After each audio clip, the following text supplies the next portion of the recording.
So the iPhone 11 is the most affordable of Apple's 2019 smartphone lineup, and of course the biggest upgrade, or certainly one of the biggest upgrades compared with last year's iPhone XR, is that camera tech. You get the same primary 12 megapixel lens as the XR slapped on the back with an f1.8 aperture and built-in optical image stabilization. However, the iPhone 11 also boasts a secondary 12 megapixel ultra-wide angle lens with an f2.4 aperture for grabbing a very different view of the world. And around the front, the Selfie snapper is now a 12 megapixel f2.2 aperture lens compared with the old 7 megapixel effort. However, it ain't just the camera hardware that's changed for the iPhone 11, it's got a few new bonus software features thrown in there as well, such as the all-new night mode for taking low-light shots. But the question is, of course, have these upgrades actually improved the photo and video quality here on the iPhone 11? Well, I've had both of these handsets for the last few days, been taking them out and about, testing them out, and here's my in-depth iPhone 11 camera review and comparison with the XR. And for more on the latest and greatest tech, please do subscribe and ding that notifications bell. Cheers! So it probably won't shock you too greatly to learn that the iPhone 11, like last year's iPhone XR, is great for taking simple point-and-shoot everyday snaps,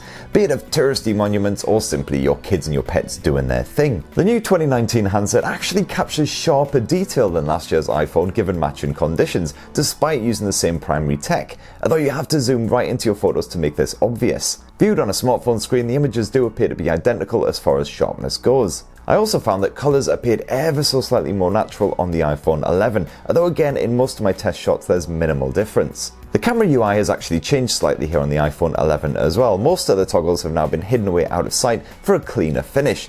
Meanwhile, long pressing the shutter button will actually start recording a video with the option to swipe to the side to lock that in. It's pretty handy if you find yourself shooting a lot of impromptu home movies. Unfortunately, that now means you take a burst shot set of photos by dragging your finger across to the left. It's not the most intuitive of methods. It does take a little while to get used to get there in the end. Of course, one of the big differences is that new ultra-wide angle mode, which is ideal for snapping large subjects like these whopping great buildings or just getting a more dramatic viewpoint for that essential action shot. And thankfully, color temperature doesn't seem to take a hit like it does on some Android phones. When you're shooting with that primary lens in landscape mode, you now get some overspill across the boundaries, I guess to give you an idea of some of the stuff you'll be able to capture if you do switch to that wide-angle shooter. Although it's not an accurate representation, and to be honest it is a bit distracting. But at least swapping between the lenses is super quick and easy, and you get a neat zoom in and out effect. Very snazzy. Now, according to Apple, the iPhone 11 supports next generation HDR, so more advanced than the iPhone XR for shooting high contrast scenes, and occasionally I did notice some slightly truer to life views from the new handset. But in a few cases, the older iPhone actually picked out more detail in those darker areas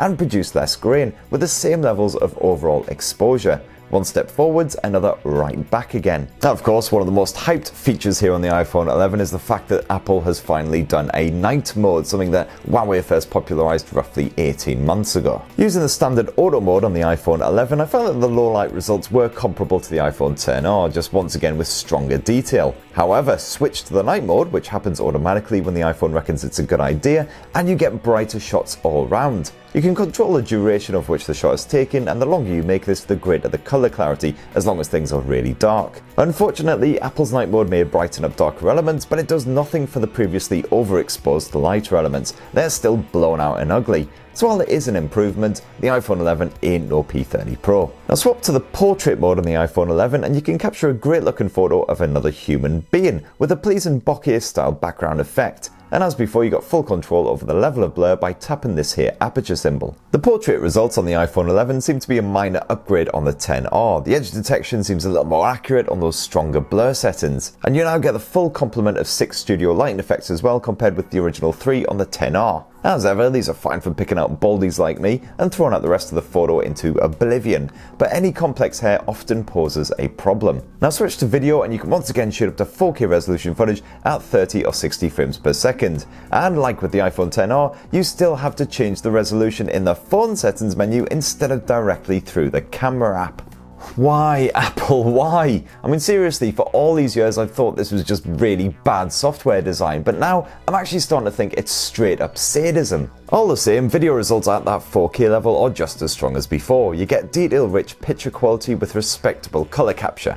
Image stabilization is more or less on par with a full HD resolution. There's a bit of shimmer with every step that you take, but certainly nothing troublesome. And any video shot with a primary lens generally comes out alright at night. But forget about using the low aperture ultra-wide angle snapper. The results were just a grainy, ugly mess. As for audio, well, that gets a thumbs up. The iPhone 11 can prioritize any sound coming from wherever the lens is pointed at, although in a really noisy environment, the effects are minimal anyway, it basically gets drowned out, so don't get too excited. However, any commentary that you're also providing at the time also gets cleanly picked up too, so that's great. The main difference on the video front between the iPhone 11 and the older XR is that you now have that ultra-wide angle lens which can capture a very different view for your home movies just like you can for your snaps. And yes, you can switch between the two lenses at any time just by tapping that on-screen icon. So let's move on to those selfie snappers, and here on the iPhone 11 the picture quality detail levels in general have improved thanks to that bump in resolution. You can also now widen the view on the iPhone 11, pulling back so you can cram in a lot more background action or just more people if you happen to have friends.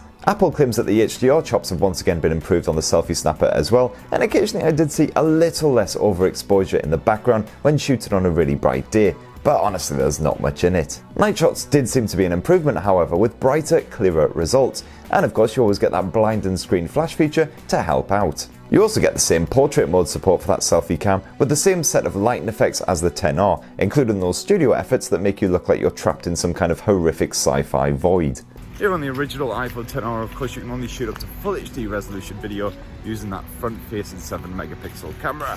Whereas now, using that front-facing 12-megapixel camera here on the iPhone 11, you can now shoot a glorious 4K resolution at 30 frames per second, which is what I'm doing right now. My face in Ultra HD, one thing it was definitely not made for. And so that right there is what I think of the iPhone 11's dual lens camera and how it stacks up against last year's iPhone XR. Definitely a dependable everyday shoot, and if you just want simple point and shoot efforts, then you know it'll do the job. The new night mode stuff is commendable and the video chops are still solid as always. But what do you reckon of the iPhone 11? Are you tempted by it, especially if you've got the XR already? Is that bump in the camera tech enough to make you jump ship from the XR and get the 11? Definitely throw your comments down below. It'd be great to hear your thoughts, and please do subscribe and ding that notifications bell for more on the latest and greatest tech. Cheers everyone, love you!